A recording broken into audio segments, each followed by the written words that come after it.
Hello. Hi, everybody. Hello, 24 Pearl Street students. Welcome. Hi. Feel free to turn on your camera so that we can see your beautiful face. If you don't want to, that's totally fine too. But yeah, we'd love to see you. We never get to see each other. So this is our opportunity. Welcome to 24 Pearl Street's Fall 2024 Student Open Mic Night featuring our host, Nathan McClain. Before I introduce Nathan, I just want to say that my name is Jennifer Jean. I'm the Senior Program Manager of 24 Pearl Street, and I'm here to help you with all your tech needs. If for whatever reason you're having trouble with the Zoom, you can send me a direct message via the chat function. And if you get knocked off the call, you can also contact me through my email, which is jjean@fawc.org. And if you get knocked off, I will do my best to knock you back on, because I am paying attention to my email messages at this time. All right, so now I want to introduce you all to our illustrious host for this evening. It is the poet and writer and teacher Nathan McClain, who is the author of two collections of poetry titled Previously Owned, which was longlisted for the 23rd Annual Massachusetts Book Award, as well as Scale. And both those books are from Four Way Books. He is a recipient of fellowships from the Frost Place, Sewanee Writers Conference, and the Breadloaf Writers Conference. As well, he's a graduate from the MFA program for writers at Warren Wilson. A Cave Canem Fellow, his poems and prose have recently appeared or are forthcoming in Plume Poetry Anthology 10, The Common, Guest House, Poetry Northwest, and Zocalo Public Square, among other places. He teaches here in Massachusetts at Hampshire College and serves as poetry editor of the Massachusetts Review. Please join me in welcoming Nathan McClain. Good evening, everyone. Excited to be here and excited to have you all here with us this evening. Thank you, Jennifer, for just inviting me to host this evening. I'm excited to hear the work that's come out of the wonderful workshops that have been going on for the Fine Arts Work Center, and wonderful to see so many familiar faces in this space, which is always very warming to me as well. And we're going to hit the ground pretty much running right away. But just to give you a sense of what this evening is going to be like, we will have 6 readers for this evening. All of them are prepared with 3 pieces that they brought. They will read 2 of those pieces in this first go around. And then for those who are still able to be with us, because we do understand that a couple have to step away because they actually have workshop tonight, that they will, for those who are still with us, we're going to do, and as time permits, we'll do a third go around as far as our readers. And if there are other attendees who happen to be who happen to have a workshop that's part of the 24 Pearl Street workshops as well, and they decided at the last minute, yeah, I do want to share some work, we would be wonderfully thrilled and happy to be able to allow for some space for them to be able to share as well. So excited to have participants from Emily Nemen's workshop, Era D. Matthews' workshop, and Daisy Freed's workshop, and excited to hear the work that has come out of that space. And again, our readers will read 2 pieces to start. And then we'll hopefully have a go around and they'll be able to read an additional piece. As I introduce you, readers, it would be wonderful if you would take a minute just to talk a little bit about just about your workshop itself. Maybe you'll say a little something about the workshop that you took and what it's meant for your work, but it'd be great to hear about just your varying experiences as such. But starting us off this evening, we're going to start with Sylvia Peck, who is coming from Emily Nevin's workshop. Give it up for Sylvia. Hi, everyone. I hope Emily's listening. She's a wonderful teacher. It's been a fantastic workshop. And I thought it was just one poem. So I just have one poem to begin with. Otherwise, it'll take me too long to find another one. So this is called Inside the Trojan Horse. Just before the first Gulf War, I was working as a lawyer near downtown Crossing. I remember asking my long-lashed friends at the Au Bon Pain, what do you think Saddam will do? He has been told to pull back by the president. My friends might have been brothers. They knew my order by heart. The smoked turkey on half a whole wheat roll with lettuce, tomato, mayo, and pickles. Olive Hands wrapped my sandwich. Olive Hands took my exact change, handed me a bag with my sandwich over the counter. What do you think he will do? I asked again. What can he do? It is a question of honor. Honor? Yes, honor. Saddam cannot back down. Now there will be war. I gave a wave, the Arabic shrug, and they grinned back at me with their beautiful dark eyes. 5 years earlier, I was thrown by tragic circumstance into the arms of a Palestinian student. In the months and months of weekends that followed, I practiced thinking a certain phrase in Arabic that he taught me in order to fall asleep.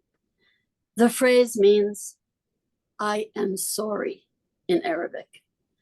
Ana muta'asafi. How had I learned this? I'd knocked on a door where Mahmoud lived and was told in accented English and lots of Arabic shrugs and gestures that Mahmoud's plane had crashed that morning in San Diego. Everyone on that flight was now dead, luggage and bodies strewn over small, square green lawns. Death spread its nightmare claws toward me. I let myself be comforted by the engineering student who'd answered the door, told him I was starting law school that September. He drove me home in my car as I was crying too hard to drive myself. He helped me into my tiny studio, tucked me in fully clothed, but didn't leave till dawn. I have always pondered the thoughts of the soldiers huddled inside the Trojan horse, waiting to be pulled inside the great doors of the walled city of Troy. To send a peace offering to one's enemy has always seemed to me somewhat treacherous as a result. Yet I did so. I used my body to make peace, my love to seal the peace, the warm breath of my lungs to make it endure. My intention was not deception, but I was swept along by guilt, so my gift was impure. I hate that I need tell no one in this century what I am apologizing for. I hate that I made love for almost a year of weekends with this boy while his younger brothers cursed my blonde hair. I hate that I thought loving him might earn me some forgiveness. I offered myself in trade for my lonely olive people, so far from the small deer of the Negev or the red poppies of Galilee. Nice. Thank you so much, Sylvia. If you're just joining us, you've just been listening to Sylvia Peck, who's coming from Emily Nemen's workshop. And just really lovely to hear that sort of juxtaposition that happens in the poem, moving from what feels very personal to almost the kind of like mythic, but constantly still aware of the music of the work. And so really wonderful to hear the work that's come out of your workshop. Thank you for sharing, Sylvia. Who will be joining us next and be reading for us next will be none other than Julia Grant, who is also from Emily Nemen's workshop. Welcome, Julia. Thank you. Our class starts at 6:30, and after Right. reading the email, I had brought 3 continuous pages of prose. So is it okay? Because I don't know Sure. where. No, go right ahead. Okay, thank you. This is from a memoir. It's called This Is What Stardust Looks Like, and it's about a lesbian woman searching for love and family. I'm not used to reading, so I'm using this as an opportunity to try it out. This is in the 1980s. I sat with my parents and 7 siblings in a circle in the cavernous basement of the Philadelphia hospital where my sister Sheila worked as a nurse. My father tapped his moccasins against the concrete floor. My mother bounced her restless legs. My 2 tall brothers toppled over their small, hard chairs, while 6 short sisters twisted their hands in their laps. We ranged in age from 18 to 32. My mother's bulging veins are legacy of the 14 years she spent either pregnant or nursing. I was the oldest, but hardly the most mature. That had to be Sheila, who was 4 years younger than me and already established in her career. Though our family was close, I delayed telling them about my sexuality, hoping for a cute and charming girlfriend to tame the inevitable family fracas. My father's Catholicism was absolute and demanding, and I feared troubling his already troubled conscience. His was a life of self-flagellation for the damage he wreaked on our family by his drinking, the price of every binge, a trip to the confessional. More than anything, I feared that my parents would blame themselves for my deviant sexuality. Sheila's therapist sat in the middle of the circle on the only upholstered chair. With her dark curls pulled into an updo and swirling colorful clothes, she looked like a wildflower peeking up through the sidewalk. She nodded to Sheila to start the discussion. Sheila rarely minced words, except on this occasion.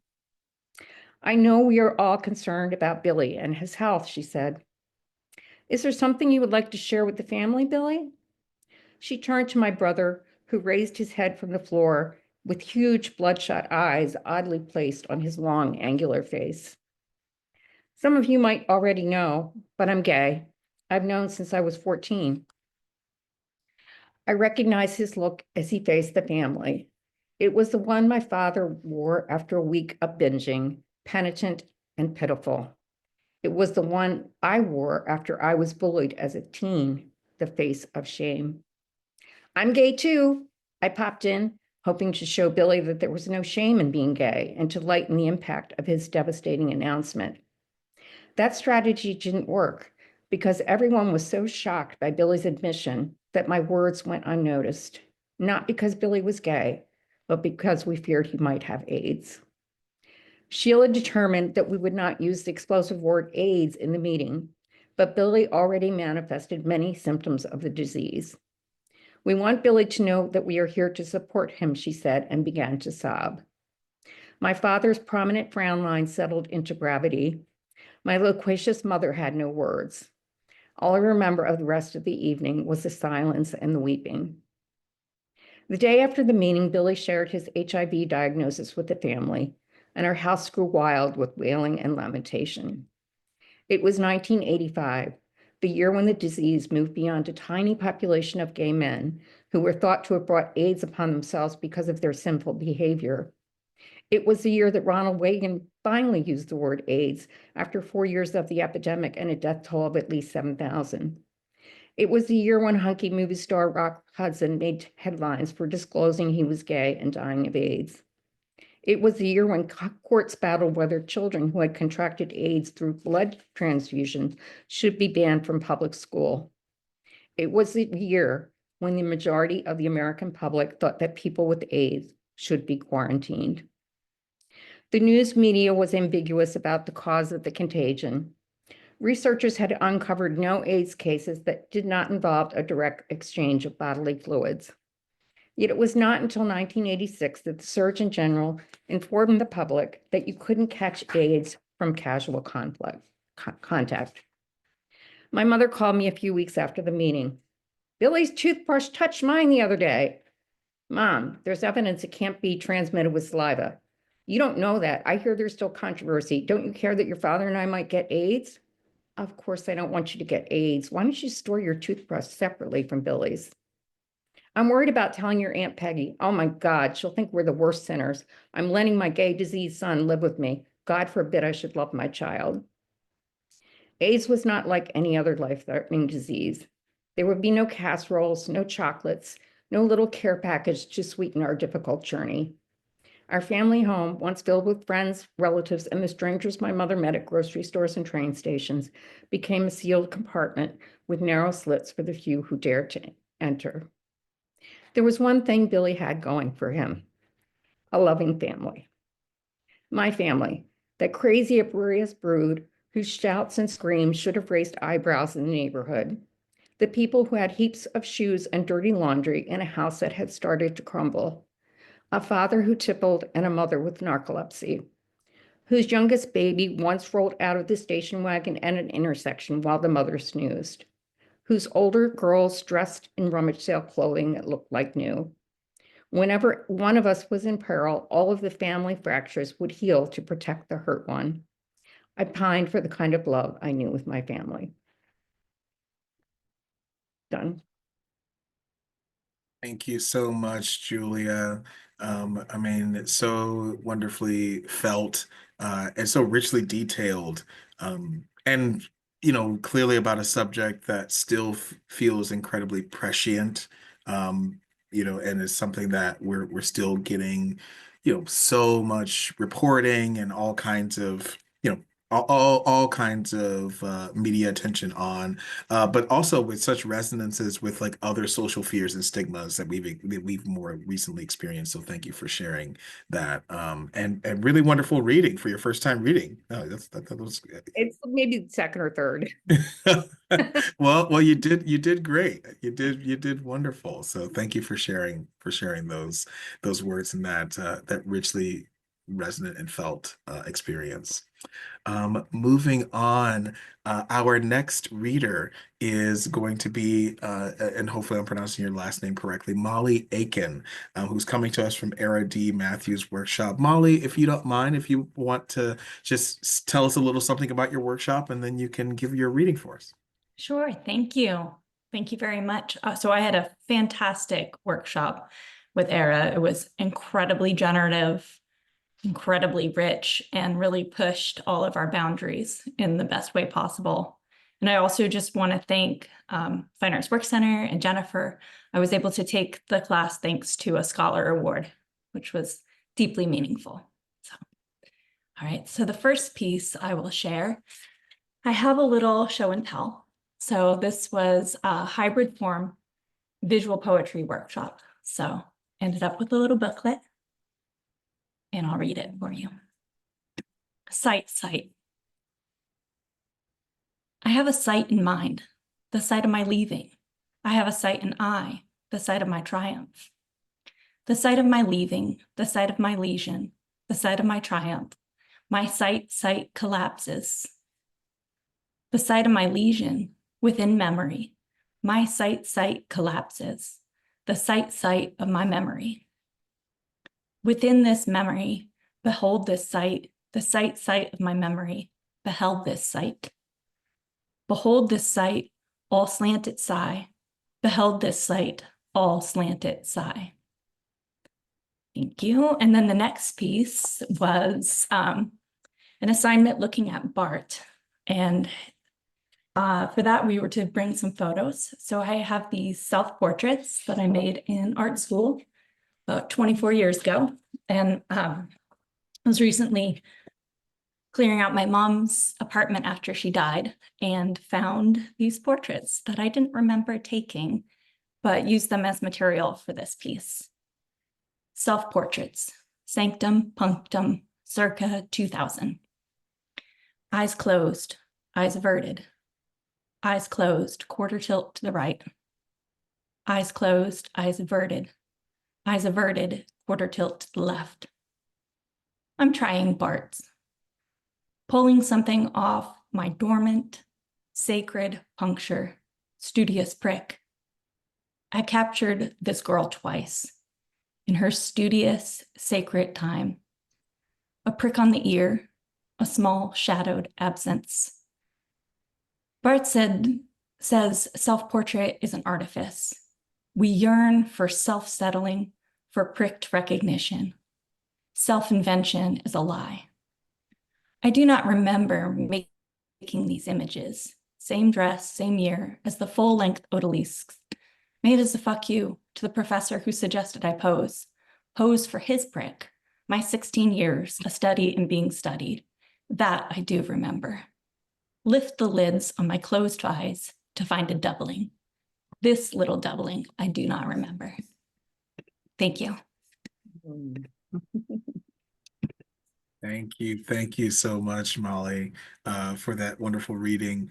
And yeah, I can, knowing Era, I can absolutely hear that influence of just like wonderful and rich wordplay, the sonic texture, the sort of the multi-genre kind of like movement between like ekphrastic, the repetition of diction, that sort of like, and I love the reference to Barth, who is of course a beloved, certainly a beloved writer amongst and a beloved reference amongst writers, to be sure, but really wonderful, and you presented them so lovely, so thank you for sharing those as well. Excellent. Moving on to another writer who was in that same workshop, we are moving to Alvilda Anaya Alegria, rather, sorry, from who is also coming to us from Era D. Matthews' workshop. Alvilda, if you want to just tell us a little bit about your experience in the workshop, and then you can present your reading for us as well. Yes, so it was wonderful. I was able to figure out how to expand my memoir. I had written some poetry, but I didn't have any sense of space and how to make things sort of like in a chapter, different chapters, and how to tighten up some of the work. And we had to, come up with an image. And in this case, I came up with this. Can you see it? The bottom, can you see this one? Or am I too far? We can see that there's like some Okay, some things it's this there. way. Okay. So she had asked us to make a square. I am very asymmetrical, so my square was more of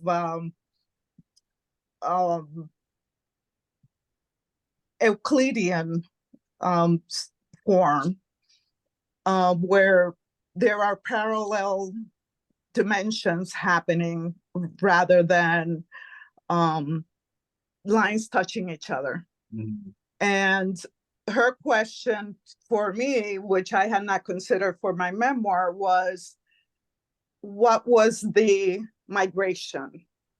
And the migration in Puerto Rico, which is much bigger here in the map, this technically would go on top of this. And Puerto Rico has the Atlantic Ocean on one side and the Caribbean Ocean on the other one. This is easier that way.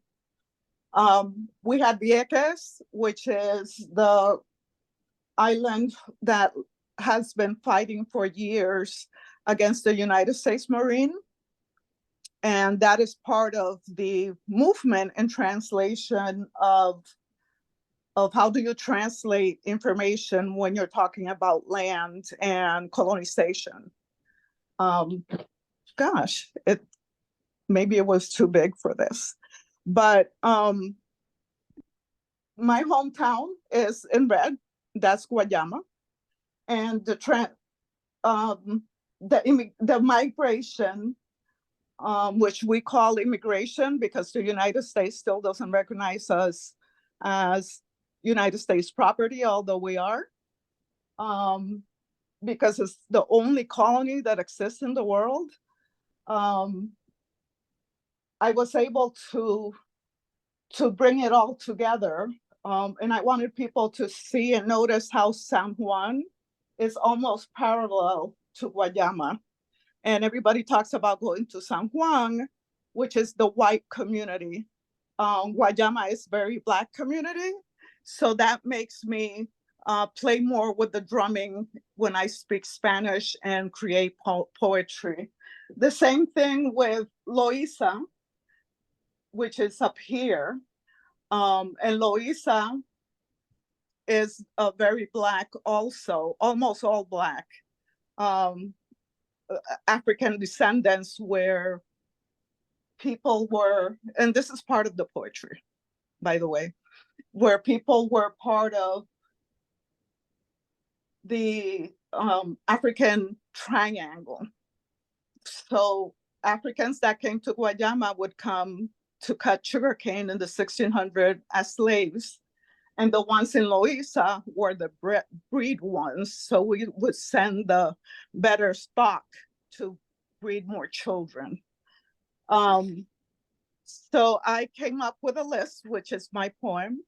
And I'm going to read this one quickly and then go into the Spanish one so you can actually listen to my real voice. This is my fake voice in English. No place, no land. Eso veremos. The Bomb, Brave Hearts, Lawrence, Massachusetts.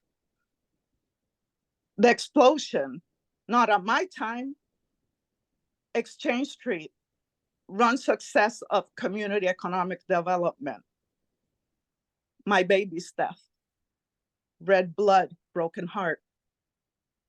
Cemetery del Alma, the psychological and emotional racism collapse of the Latino community.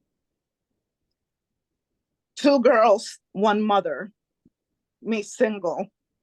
Pena y alegría, colapso más máximo. Bleeding vagina, grief, desprendimiento.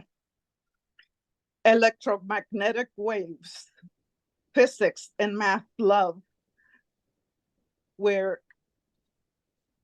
the physics of lines and math intersect each other. El ojo del huracán María no les llevó pateco a nosotros, the riots in 1984. University graduate and economist, myself, professor of economics, performer, radio host also, artist, urban muralist, writer, business owner, African Bomba y Rumba Festival, 34 Latin American countries plus Puerto Rico. That is not considered Latin America. Founder, creator of Movimiento Puertorriqueño, El Río Majestuoso, Merrimack River, corner of life and death of the indigenous people of the United States. Los surcos del litoral, New Hampshire, Methuen, Lawrence, Draycott, Haverhill, Boston, Puerto Rico, Fitchburg, Springfield, Guayama. All my migrations. Bread and Roses, humanist assistant. Integrated music and labor movement. Celebration, hired help, life, badass woman. Help didn't come. Anna told me that she loved me. I could feel her heart in my stomach when we hugged, connected by my umbilical cord. The tears crowned my womb. That was with my mother, when those of us who do not have mothers, but at least kind ones. And one last one in Spanish really quick. Oh, I have to close this a little bit.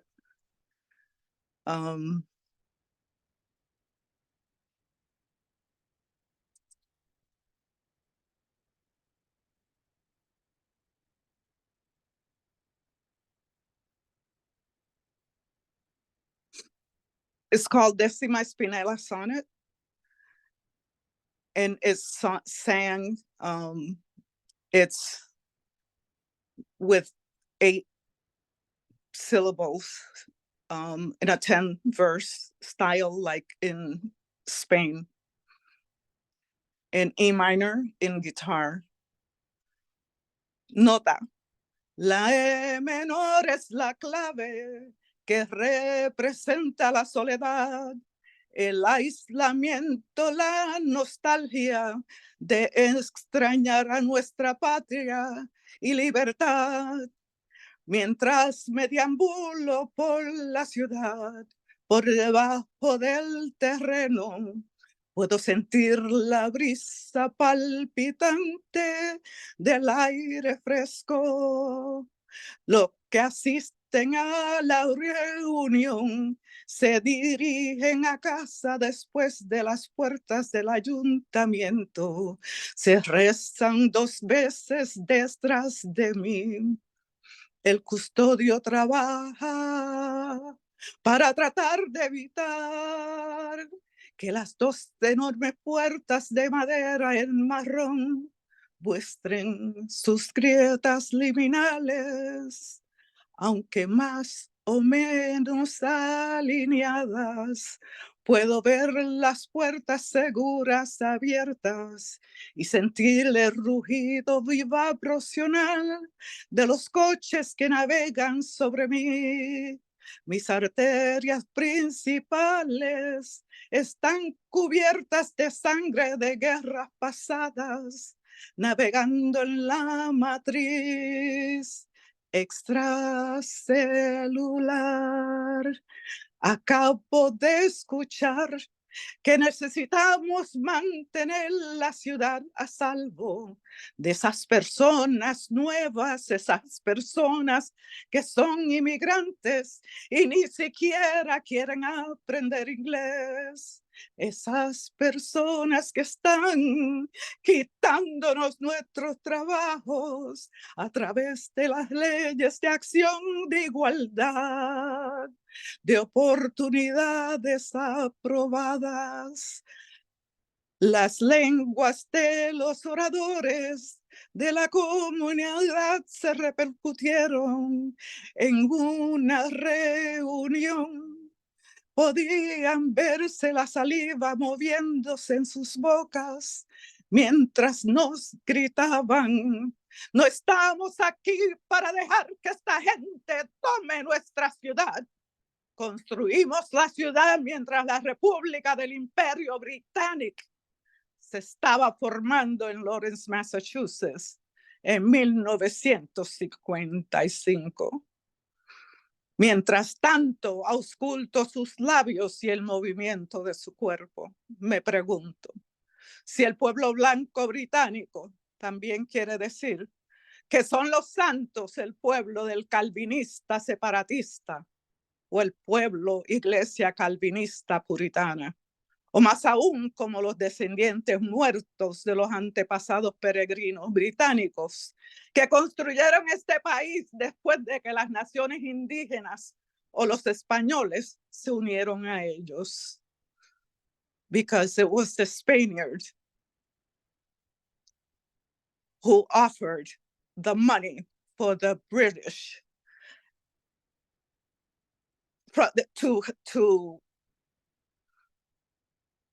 for the North Americans, the new Americans, to take control and create the independence of the United States of America. It wasn't the French first. Thank you. Thank you so very much, Avilda. And thank you for allowing us the opportunity to hear, as you mentioned, your true voice or your real voice. We greatly appreciate the opportunity to hear the music of not only the poetry but of the song, and really appreciated also just the infusion and the stitching of fragments throughout that first piece in particular, and how that kind of like signals a sort of fissure and incompleteness, like the lines of a map, which are so often arbitrarily drawn. So thank you for bringing that into the space. We deeply appreciate it. Thank you. Yes. And as we move forward, we are now going to hear from a couple of students who are participants from Daisy Freed's class, starting with Carol Seimer. Carol, if you want to unmute, Yeah. tell us a little bit about your experience in the workshop and about the workshop itself. And then we'd Yeah, love to hear your work. thank you. Gosh, it's so nice to see Nathan here. So I was just about to finish my one of my semesters for my MFA, and Daisy Freed was my very first supervisor there. So it was really kind of an amazing homecoming, first of all. But I thought to myself, I am so tuckered out. I did a whole extra year of my MFA. I know, it was too much, but I did. And I was so exhausted and I was so frightened by the election, by the prospect of what was about to happen. I thought political poems, I just want to dive into Netflix, right? But I took it and I was so moved. I mean, not just by everything that Daisy brought, and boy, did she bring a lot to read and ponder, but the cohort of other students and their enthusiasm and their openness was just the exact holding I needed. I didn't anticipate writing so much, but it just came gushing out. So that's Pearl Street. So my first, what I have two pieces I'll share, and the first one is called Things That Give a Hot Feeling. And it's a riff off a title from Say Shonigan's The Pillow Book. And here's the list. Half a dozen children, all dressed like Dorothy, arriving at one's door 3 days before Halloween and spinning on their ruby red heels in scorn when the occupant answers empty-handed. A whiskey swilling priest at a poker game the night of one's mother's funeral. A skinny-waisted man, his back in the shape of an inverted triangle, eyeballs a teary-eyed wife eating ice cream in a dark corner of the kitchen. Do you really need to eat that? One's cat holed up in the back of a pet carrier like a dumb loaf of bread, refusing touch, but quick to turn when the cute vet comes to check on little sweetie, and then hissing at her mistress. A ballet teacher sending home a tender teen to resew the ribbons on her point shoes, telling her to get it right or she'll make her dance on her knees on sandpaper. A very durable polyester t-shirt with a photo of the orange tinted man who would be king, raising his fist after his ear was grazed by a sniper. A scene from the Hunger Games, only this time it is the teary-eyed wife who is tongueless. Hand over hand, turning her to taffy, the skinny-waisted man with the inverted triangle for a back, whose whimsy and dark pull her apart. To wake while it is dark, to adjust her dial when his candidate gets in, to plug in that vibrating voice like a vibrator, to turn out the news feed, the Dow at record high, and tipping back her chair, her feet astride, because here she is and here the world is too, as mad as it has become, with everything piling into her trembling body, because this is how to turn up the overflow. Mm-hmm.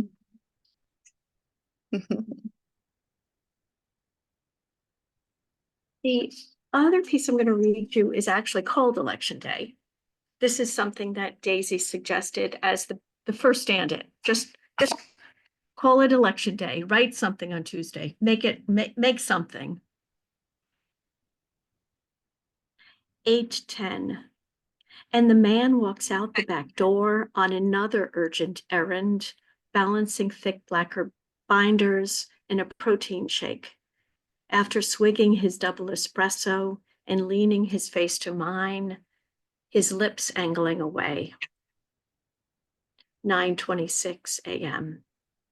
And now my 16-year-old is in the orthodontist chair and a fast-talking schmaltzy care coordinator with the hard pitch. Sign here now and we will give you this discount and your child that winning smile. And I tell her why I am not signing, and not because she calls me grandma, followed by my kiddo calling me hon on the way home, saying she feels pushed by me to do things for her college resume that aren't her, and I just want to take a nap. 10:06, but instead I eat a third brown rice spelt flour blueberry muffin with macadamia nut butter and inhale cold coffee. 11:17, before a 19-year-old patient tells me she doesn't feel home is safe for her, irritated that her mother's need to feel loved overshadows her need for a stable landscape. 12:21, and a domestic violence litigator returns to treatment after raising 3 utterly loved children and tells me her husband is dying of pancreatic cancer, and is it okay if she doesn't feel anything from the neck down? And I'm on an armless, crinkly faux leather chair, and the simple physics of sitting, trying to hold on, clamping my glutes to listen deeper, is an intimate thing.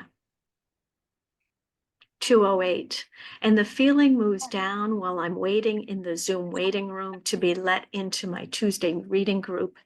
And once inside my yellow square, I hear feminist psychoanalyst Jessica Benjamin assuring another analyst that she's confident Kamala will win because women in America will vote her in, and she couldn't be more perfect for what the country we are now losing needs. 4:01. But then a text from my friend who off and on I've thought of as my plan B pings to say he is confident that tomorrow the Dow will go wild with the Donalds and the country will be better off. And I stare at my phone wondering on what planet, no, what universe he's referring to, and why I assume that because he is versed in research on women with eating disorders, postpartum, how trauma is passed down, and is not a white cis psychologist, our politics would be aligned. 5:26, when next another text, this one from my kiddo, to say she won't need a college resume to become an influencer and marry a rich husband, which will happen because she lies to her public about how she was born in America and that I'm not her real mother. And I move my yoga mat closer to my chair so I can drop into child's pose as soon as my 5:30 appointment leaves. And I've drawn the blind on the new high-rise luxury dorm for legacy students, obscuring the view of Japanese maples along Main Street. 7:16 p.m. And then I go and search for something else to cook besides red meat, because the man had a burger for lunch, and I find a piece of fried flounder in the back shadows of the fridge and count the days since we last ate fish and how many until the next midterm election if things go wrong, because the world darkens still and I can't untether, rock, sway, shriek, sob, crawl, or embody the frantic I am now under.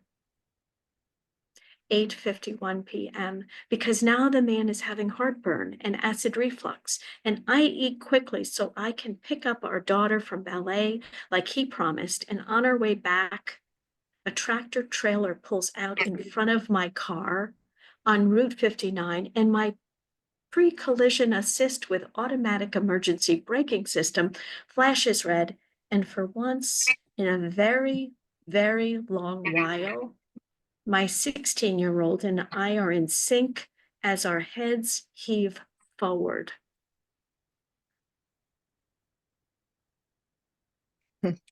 Wow. Oh, wow. Thank you. Thank you so much, Carol. It made my heart run. Yeah, yeah, such precise details, some grotesque even, which I deeply appreciate. I love that. Like a dumb loaf of bread describing the cat. Um, and such rich syntactical arrangements as well, tucking the overtly political in the midst of like these other details, which, you know, for another poet might be the totality of the poem, right? And I love a good timestamp poem, the natural and the manufactured sort of working their way in concert with one another. Just really beautiful and rich work. So thank you for sharing that. Thank Um, you. and rounding out at least our first round, and also part of of Daisy Freed's workshop as well. Please help us welcome Debbie Bacharach. Debbie, if you don't mind just sharing a bit about your experience in the workshop, and we'd love to hear from you. Sure. It actually made me really happy to hear what Carol had to say because mine was so similar.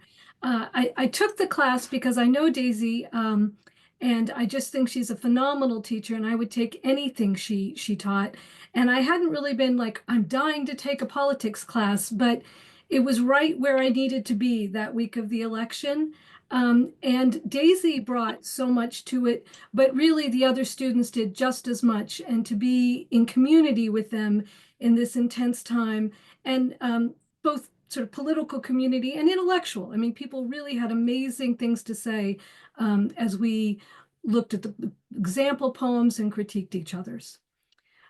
So this first poem is, I wrote both of these poems during that week, and this first one is called I Am Afraid of the Answer. A couple months before the election at a comfort inn in South Dakota, I wait for the elevator with a white-haired white woman and her pressed jeans white man. I am a white woman. Though my hair might be too curly for some folks' comfort, I can nice with the best of them. I open with, "Where are you heading?" and follow up, "Oh, I love the state fair." Okay, I've only been a half a dozen times, but I get into it, and not just in an ironic, God, look at these yokels kind of way. Quilts make me think of standing before the Tiffany stained glass at the Met with my New York grandma, all that glowing color, and my other grandma saving every scrap after the pogroms, tiny stitches, a way of love. I listen when a 4-H club member teaches me caretaking, for pig hooves, a high grit emery board. I tiptoe through barns, choke on rabbits and goats. For some, this is the smell of home. I tell her my family is on our way to Chicago. Chicago, she says, it's so crowded. And I know the way my friend tells me she always knows when she has spacked into a "where are you from, go back" door. Crowded is code for Black, brown, Jewish. Kill them before they kill you. I try to picture us all at the fair, tearing into all American deep fried everything, stretching out our arms to repair the world.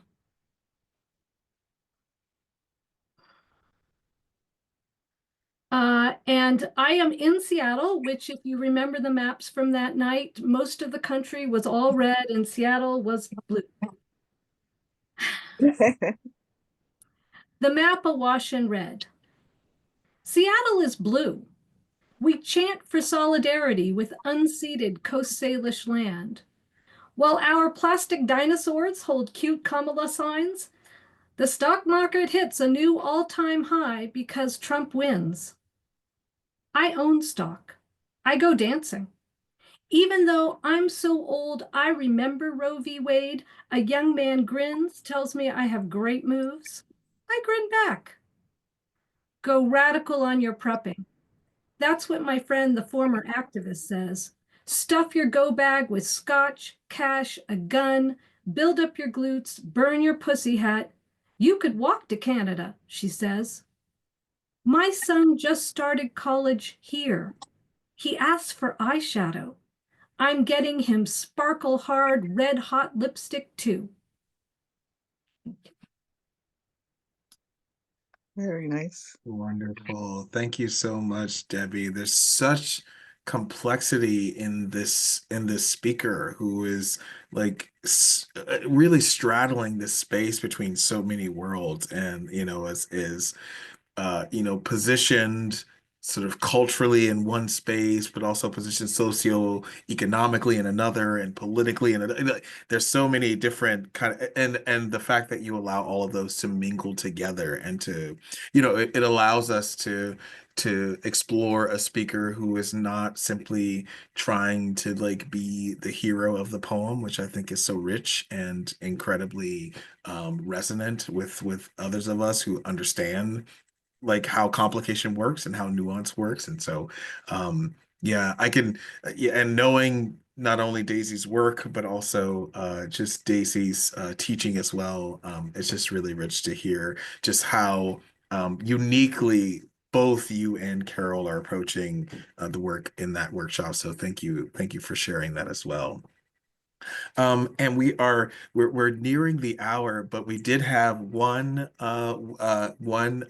participant from another workshop who did offer to read something for us this evening. So I did want to provide some space for that before we close up shop this evening. And so excited to present for you this evening, or at least to introduce for you to this evening, Jody Reyes, who I also know just from other spaces. But Jody, if you want to just talk to us a little bit about the workshop that you were in, because we didn't have you obviously originally listed, and then if you want to read for us, that would be wonderful. And then we will transition and move over to Jennifer for some closing remarks before we close out. For all of our readers this evening, before we move over to Jody, please give a warm shout out and just another warm round of applause for all of our readers this evening. Thank you for preparing your 3 pieces. We were hoping to be able to have enough time to be able to do a second go around, but just in the thinking about in the respective time and your own time as well as everyone else's, we will close with Jody and then shift back over to Jennifer. But thank you so much for providing such rich and wonderful work and showing what these workshops, the 24 Pearl Street workshops, are all about and what they're able to do. So Jody, take it away. Thanks, Nate, and thanks, Jennifer, and thanks everyone, my fellow participants from Daisy Freed's workshop. I did not realize it was going to fall on election day, but I just wanted a space to be able to continue working on some poems. So this is a poem that it's called You, Andrew Carnegie. It alludes to MacLeish's You, Andrew Marvell, and to his coy mistress. It has some references to Shakespeare and Robert Burns, whom Andrew Carnegie loved. It has a few Scottish words.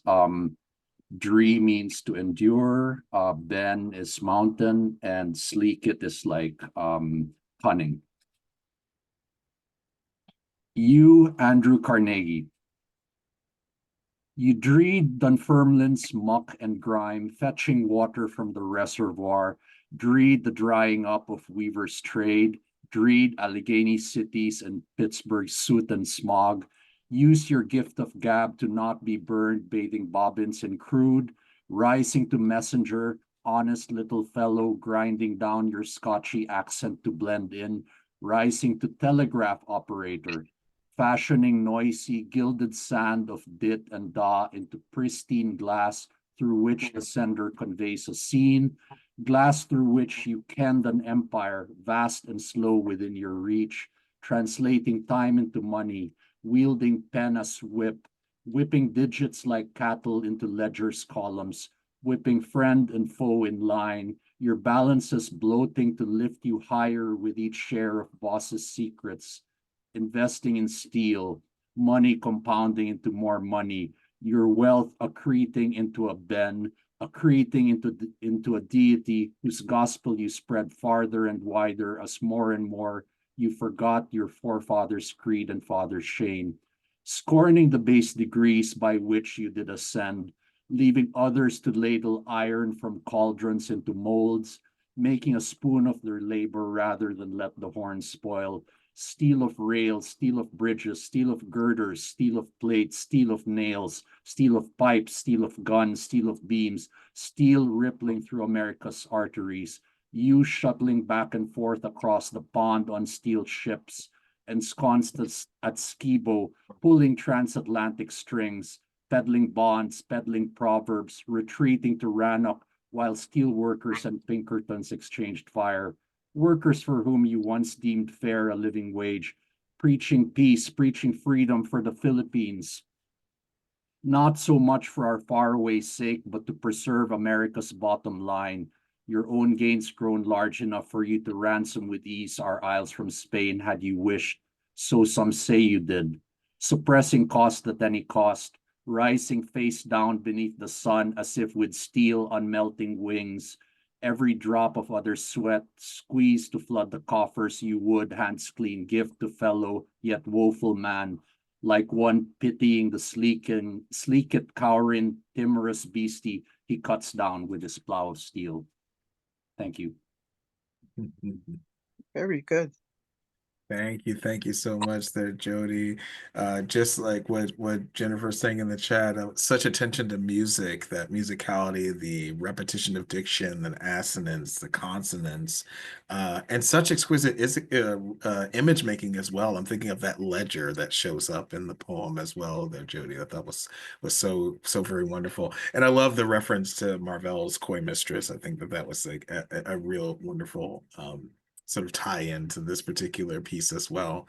And just once again, just such exquisite work shared from all of you who are taking part in the 24 Pearl Street workshops this evening. One more time before I hand it over to Jennifer, if we could just either in the chat or just we can give our fellow readers a round of applause. This was such a wonderful evening of reading, such a powerful evening of readings, and so thank you so much for sharing your work. And I'm just going to turn things back over to Jennifer for a final word, but thank you so much for your attention, your energy, and for being here this evening. Thank you once again. Jennifer. Thank you, Nathan. Thank you. Yes, thank you so much, Nathan. I'm so happy to have you here. Yeah, thank you everyone for coming. This is being recorded, as you all know, and we send out the recording in the next few days. Feel free to share it and tell everybody you know the minute that you're starting to read, those of you who are read, so they can go straight to you and celebrate you. That's what we want to do here at 24 Pearl Street, give as many opportunities to celebrate our students. If you have suggestions for more ways that we can do that, just feel free to email me. Again, it's jjean@fawc.org, or suggestions for any kind of programming. We're doing a lot of change-ups for 2025 and 2026. So we're open to hearing more from you. Also, I just want to remind everyone, we have a new catalog out with winter session workshops. Check those out. If you're a teacher or currently a student, you can get 20% off automatically. Also, for Asian American writers, we are having a scholarship applications open till January 13th. It's co-sponsored by Kundiman, so you can apply for that. Just check online or email me and I can send you the link, whatever works for you. But that's everything. I really am so grateful for all of you for participating and opening your heart and sharing with everybody your wonderful work. Thank you so much, and I hope I see you next time. Okay, bye-bye. Thank you so much again. I hope you have a great evening. Yeah, have a great evening, everyone. everyone. Bye. Wonderful. Thank you all. Thanks so much.